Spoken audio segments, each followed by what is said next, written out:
ನಮಸ್ತೆ ಡಾಕ್ಟರ್. ನಮಸ್ತೆ. ನಿಮ್ಮ ಮದರ್ ಬಗ್ಗೆ ಹೇಳಲಿಕ್ಕೆ ತುಂಬಾ ಇತ್ತು, ಎಲ್ಲ ಹೇಳಿದೆ.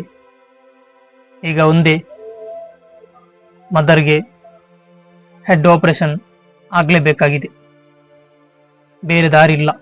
ಹೌದಾ ಡಾಕ್ಟ್ರೆ? ಈಗ ಆಪರೇಷನ್ ಮಾಡಲೇಬೇಕಾ? ಬೇರೆ ದಾರಿ ಏನಿಲ್ವಾ? ಇಲ್ಲ, ಅದು ಹೆಡ್ಗೆ ಸಂಬಂಧಪಟ್ಟ ಕಾಯಿಲೆ ಆದ್ದರಿಂದ ಹೆಡ್ ಆಪರೇಷನ್ ಮಾಡಲೇಬೇಕಾಗಿದೆ. ಶಸ್ತ್ರಚಿಕಿತ್ಸೆ ಅತ್ಯಗತ್ಯ. ಹೌದಾ? ಈಗ ಆಪರೇಷನ್ ಮಾಡಲೇಬೇಕಾ? ಬೇರೆ ದಾರಿ ಏನು ಇಲ್ವಾ?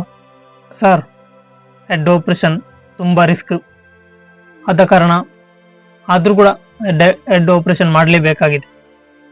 ಆದರೆ ಒಂದು ವಿಷಯ, ನಾವು ಖಾಲಿ ಕೆಲಸ ಮಾಡೋದು ಮಾತ್ರ, ನಮ್ಮ ಜೊತೆ ಇನ್ನೊಬ್ಬರು ಬೇಕು. ಅವರಿದ್ದರೆ ಕೆಲಸವನ್ನು ಸಕ್ಸಸ್ ಮಾಡೋ ಕೊಡುವವರು ಅವರೇ. ಹೌದಾ ಡಾಕ್ಟ್ರೆ?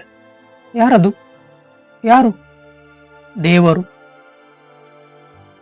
ನಮ್ಮ ಜೊತೆ ನಾವು ಕೇವಲ ಡಾಕ್ಟರ್ಸ್. ನಾವು ಎಷ್ಟು ಕೆಲಸ ಮಾಡಬೇಕು ಅಷ್ಟು ಕೆಲಸ ಮಾತ್ರ ಮಾಡ್ತೇವೆ. ಆದರೆ ಇಂಥ ರಿಸ್ಕ್ ಕೆಲಸಗಳಲ್ಲಿ ಸಕ್ಸಸ್ ಮಾಡಿಕೊಡುವವರು ಒಬ್ಬರು, ಅವರು ಬೇರೆ ಯಾರು ಅಲ್ಲ, ನಾವು ನಂಬುವಂಥ ದೇವರು. ಅದಕ್ಕೋಸ್ಕರ ನಾವು ಒಂದು ಪ್ಲೀಸ್ ಮಾಡ್ತಿದ್ದೇವೆ, ನೀವು ನಿಮ್ಮ ಸಹಕಾರ ಅತ್ಯಗತ್ಯ. ಆದ ಕಾರಣ ನೀವು ದೇವರಲ್ಲಿ ಪ್ರಾರ್ಥಿಸಿ. ಯಾಕಂದರೆ ನಾವು ಡಾಕ್ಟರ್ಸ್, ನಾವು ಎಷ್ಟು ಆಗ್ತೇವೆ ಅಷ್ಟೇ ಮಾಡ್ತೇವೆ, ಅದಕ್ಕಿಂತ ಹೆಚ್ಚು ನಮಗೆ ಮಾಡಲಿಕ್ಕೆ ಆಗಲ್ಲ.